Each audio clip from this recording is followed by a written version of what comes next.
Hello friends, welcome to শিবালয়। আজ আমি তোমাদের কাছে নিয়ে এসেছি ধাবা স্টাইলের ডিম কষা রেসিপি। প্রথমে আমি একটা পাত্রে 5টা ডিম সেদ্ধ করে ছাড়িয়ে রেখে দিয়েছি। এরপর একটা ডিম নিয়ে ছুরি করে ডিমগুলো চারদিক কেটে নিচ্ছি। এইভাবে আমি প্রত্যেকটা ডিমের চারদিক কেটে নেব। এরপর ওভেনে একটা কড়াই বসিয়ে দিয়েছি আর আমি তার মধ্যে দিয়ে দিচ্ছি সর্ষের তেল। এখানে আমি 5 চামচ সর্ষের তেল দিয়েছি।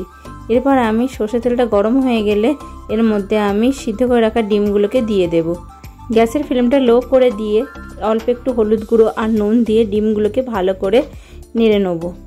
ডিমগুলো ভাজা হয়ে গেছে। ডিমগুলোকে তুলে নিয়ে তেলের মধ্যে দিয়ে দেবো 1/2 চামচ চিনি, 1 চামচ গোটা জিরে, আধখানা করা একটা শুকনো লঙ্কা, আধখানা তেজপাতা। এরপর আমি এর মধ্যে দিয়ে দেব পেঁয়াজ বাটা। এখানে আমি মাঝারি সাইজে 2টো পেঁয়াজ নিয়েছি। পেঁয়াজটাকে আমি মিডিয়াম ফ্লেমে ততক্ষণ নাড়বো যতক্ষণ এটা বাদামি কালারের হয়ে যায়। এরপর আমি এটার মধ্যে দিয়ে দিলাম 1 চামচ রসুন বাটা আর টমেটো বাটা। এখানে আমি মিডিয়াম সাইজের একটা টমেটো নিয়েছি। এরপর আমি টমেটোটাকে 2 থেকে 3 মিনিট ধরে নাড়বো।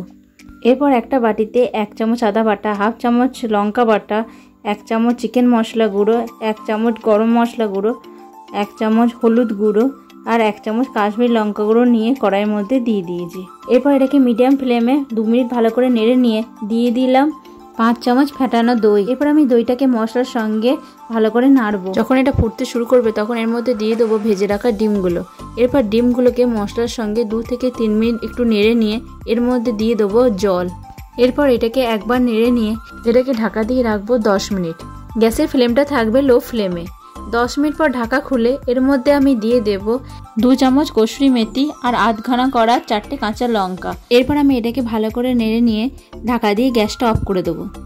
আধ ঘন্টা পর ঢাকাটা খুললেই রেডি ধাবা স্টাইলের ডিম কষা। আজকের এই ভিডিওটা তোমাদের কেমন লাগলো তোমরা আমাকে কমেন্টে জানিও। ভালো লাগলে লাইক, কমেন্ট, শেয়ার করে দিও আর পাশে থাকা বেল আইকনটা ক্লিক করে দিয়ে চ্যানেলটাকে সাবস্ক্রাইব করে দিও।